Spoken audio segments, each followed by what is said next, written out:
Good morning. Ready for a story? Well, the kids have gone to a zoo for a field trip, and I got a little dilemma. Here it is. This is north. I'm about here. Big city. This is where I need to go.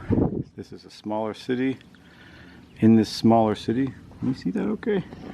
In this smaller city, I have some cargo coming in. To get cargo into the country by sea, you have to fill out an ISF. An ISF basically gives details about what's in the cargo, who packed it, the port where it was packed, and that has to be filed within 24 hours of the ship leaving. Well, the seller I've been dealing with many years never listens to me. They're the big guy, I'm the small one. So they didn't give me the information. I couldn't file this ISF. My cargo got to port before the ISF was filed. My usual online broker wouldn't do it. Another one I tried wouldn't do it. I found a third one who filed this successfully. It's just a piece of paper, folks. It just gives little details of what the vessel name, when it left, when it sailed, when it's expected to reach port, what port it's coming to. Real simple paperwork. But it wasn't filed, and there's a $5,000 fine for not doing that on time. It's an up to $5,000, so I imagine someone like me would get a slap on the wrist because we're not talking about huge sums of money. But anyway, so this order, let's do something else. So here we are in July of 23, right? I wonder if this is recording or showing this well. I started this order back here last year. I placed it with the company in January. The orders usually can take, 3 weeks to travel. I figured 6 weeks or whatever. In July, I volunteer my time for 2 weeks. It's probably the most important volunteering I do all year. It's with kids camps, and it's one of those things where you actually see that you make a difference. Everything else I do in life, like providing houses or fixing something for someone or food bank, like volunteer, like face it, food banks in the United States, we're just feeding a lot of people that are overweight anyway. So I don't see people starving in the United States. But I like being a part of all that volunteering, but this camp is something that really, it means a lot to a lot of people. So I ordered the bikes in January so I wouldn't have issues, and I could take time off in July. July is a real hot month. It's not the best time to be either. Even the grass isn't even growing hard in July, so it's a good time of year. Well, here we are, and my order is, it's here, it's waiting. It's over here in this city, and I'm here, and this is 165 miles. And if you watch my videos, you see that I'm all about efficiency, and I can't stand the fact that I have to drive back, grab the bikes on the way, and then come back to the camp. But let's look at the bright side. I need all of this scaffolding that I lent to the camp years ago. I need it back to work on my own house. So this is an opportunity to move all the scaffolding back home, set it up. However, here's the problem. I'm using an online broker who does not understand and does not listen to the harmonized schedule that the United States government requires. Now, they know their business, but they don't know what I'm importing. They don't know the cargo, so they're getting it mixed up. I have 5 of an item, and they've got it listed as 9 of the item. And you pay taxes, their duties, from 3% to 5.5% to 11%, and they've got that all botched up.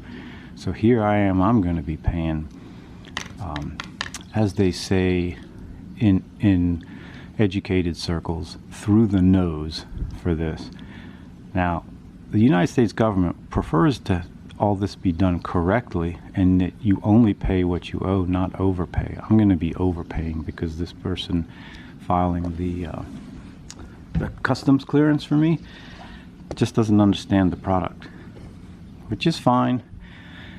So you're thinking, well, get on the phone, do the phone thing, look up everything. Well, everything goes through email. To log into email, to log into email through a computer that I found locally, it wanted to send me a password to my phone. And I thought, well, my bank account does that too. I think that's going to be inconvenient one day. Well, take a look at my phone. It broke about 3 days ago. All it does is this. Sometimes it'll do a little more. Most of the time it just shuts down and doesn't do anything for half a day. So what can I do? Well, it's a weekend.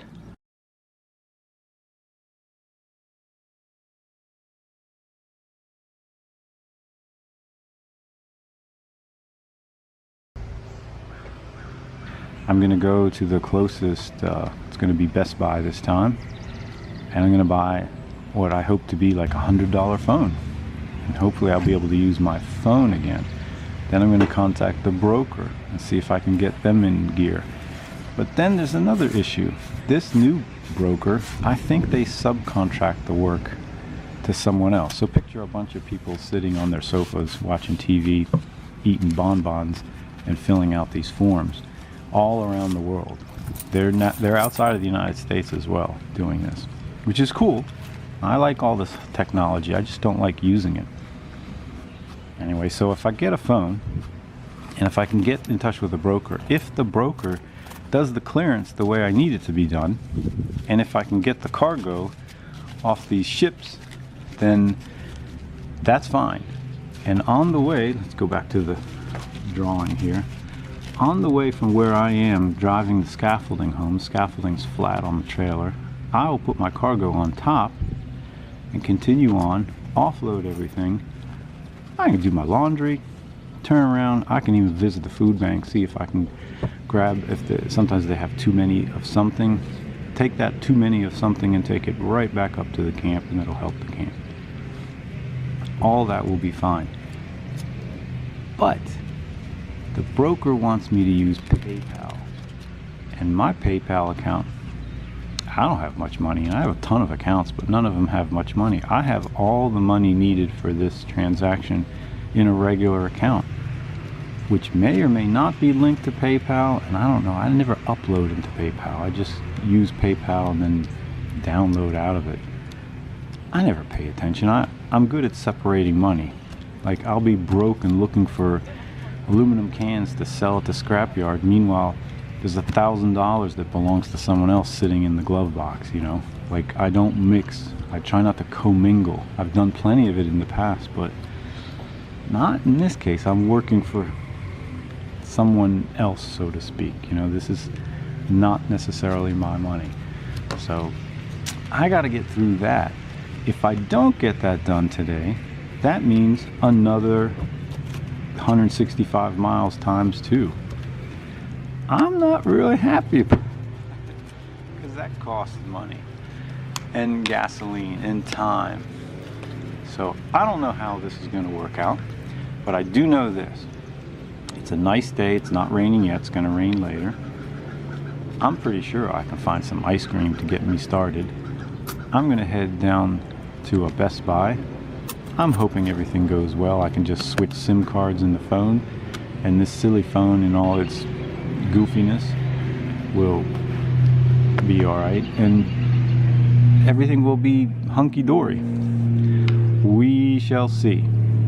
We shall see. Because the only other plan is to sweet talk the very nice people at the freight forwarder who actually have my cargo, and maybe they could give me a few extra days. But so far all I know is if I don't pick up by Wednesday of this week, it's $300.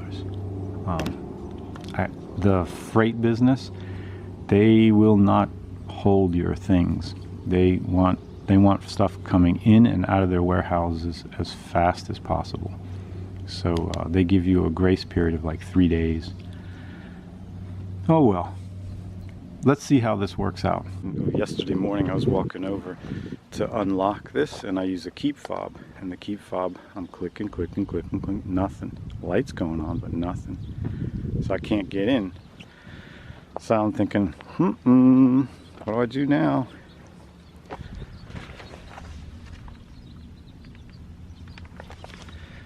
So I crawled under, and there's a key to the door, and one of those magnetic cases that got me into the door, and then the key on the fob got the old Honda rolling again. But it's funny, anything electronic is not working for me lately. You gotta love it. Oh, this is a bad shipment and I'm having trouble with it. But it's just money. You hear that all the time, but it's true. I don't have a lot of money, so this stings and painful, and it's my job. But a lot of other things could be happening.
We've got that fixed, got the scaffolding tied down, and we've got this fixed. So I had these up in 2009. I brought these up here, and then every year I've been adding more and more and more as I build more things, larger stuff, and now it's all going back. My theory of old cars is, well, if you have a cell phone you can call AAA. Since the cell phone doesn't work, I can't call AAA, but that's okay because I didn't renew my AAA because I don't know if they allow you to tow trailers anyway.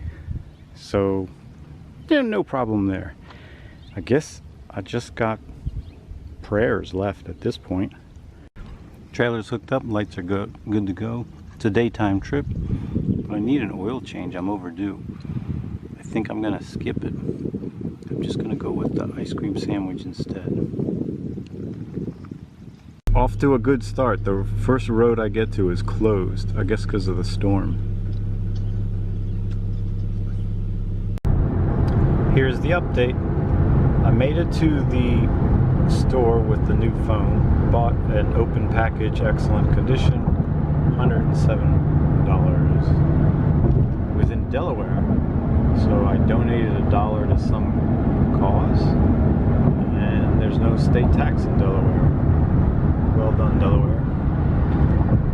Only problem is it took a couple hours to set up the phone.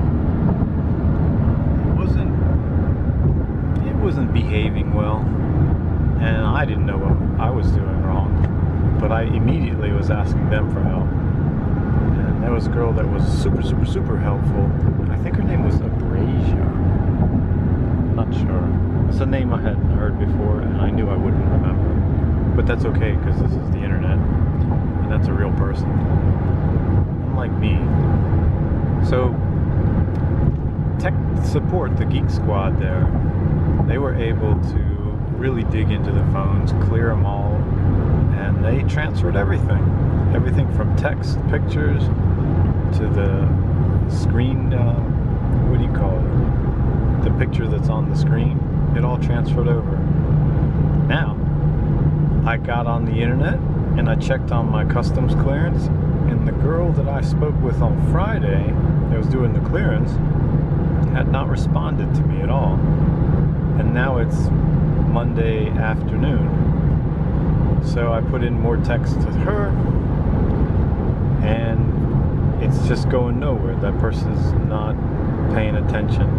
I have quite a bit of experience importing this one particular thing. I know the hold on a second. I know the harmonized schedule numbers. This person just doesn't want to take advice. I'm not saying to do it just the way I want it, but you could at least listen to my experience. But nope. So I missed the pickup. Could not pick up the cargo today because I don't have the clearance. So now I'm passing by, and I will overnight about 30 miles away. And that means if maybe I can do a little computer time tonight and get this straightened out, maybe I would get a clearance on what will be Tuesday. And then that adds 60 miles extra to my trip, because at that point you go and you get the cargo, and then you turn around and you go and you take the cargo somewhere safe to storage, and then you return to the camp. I would have liked to have picked up the cargo on this ride home. So here's the gambling now. I need to get back to that camp. I don't pick up by Wednesday. I was told $300 extra for storage. Now, I'm gambling Tuesday. If I work on other things, do a little work, and maybe set up some scaffold, talk to people about rooms for rent, and lose Tuesday, but pick up the bikes, I'll be fine. What are the chances of that? 50-50 at best, because the company I'm dealing with, I've asked them, how do I pay you all? Can I pay with a credit card? Other companies accept credit cards. This one only wanted to accept an ACH transfer, which would take many days, which would mean storage fees. Right? So we need something instant, and they wanted to use PayPal. I don't keep money in the PayPal account, so how does that work? Hopefully tonight I'll figure some of this out. So far I'm thinking this shipment has been a complete disaster. But I'm looking at that silver lining. It's got to be here somewhere. I hope. This day is just rotting away into history.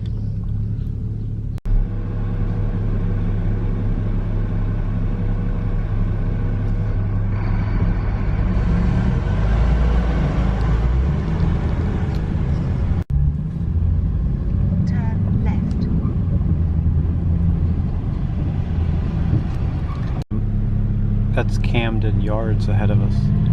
Oriole Park. But over here is an interesting spot. Some years back, I broke a Toyota over there. Ran the wheels off of it for the first time.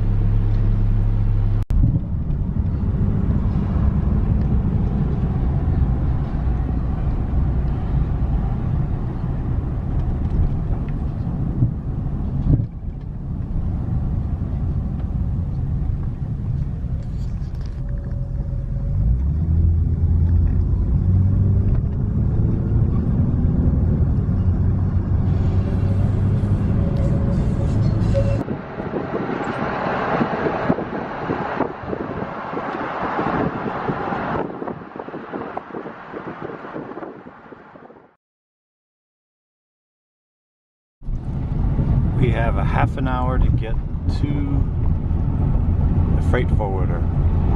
I went ahead and cleared customs. I wasn't so excited about how that went. The broker just simply wouldn't listen to me. I've got about 12 years experience of importing the same thing, so I know all the harmonized schedule codes. Now granted, I'm up for making mistakes, and I don't mind someone telling me a better way, but it took me 2 days of that text message stuff. I say that. It took me 2 days of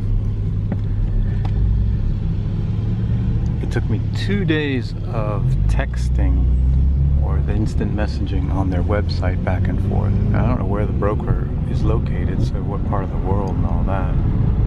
But I stayed up middle of the night watching.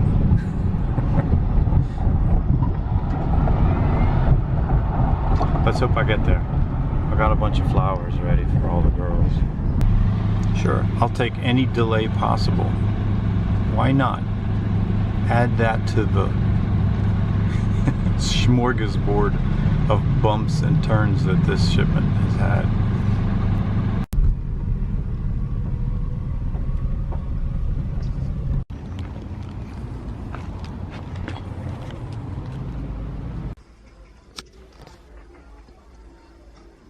Remember this place last year? There were trailers stacked high in every corner. There's a swampy area out back. They even parked them there. And the video is going to end in an old warehouse section. Potholes in the roads and old trash cans set up as barriers. Grass that doesn't ever get cut. That's where the fancy stuff comes to.